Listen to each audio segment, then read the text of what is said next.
The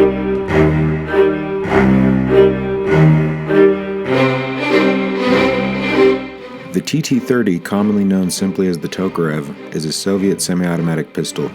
It was developed during the late 1920s by Fyodor Tokarev as a service pistol for the Soviet Armed Forces and was based on the earlier pistol designs of John Moses Browning, albeit with detail modifications to simplify production and maintenance.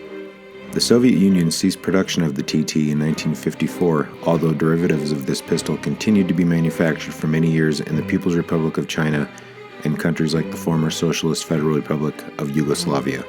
Before 1930, the Soviet Union used a large variety of foreign-made semi-automatic pistol designs before settling on the Tokarev design. The example we have here was produced in the Soviet Union in 1934, before World War II, and went on to be used during the war, only to be brought home by a lucky U.S. serviceman and passed down through the family.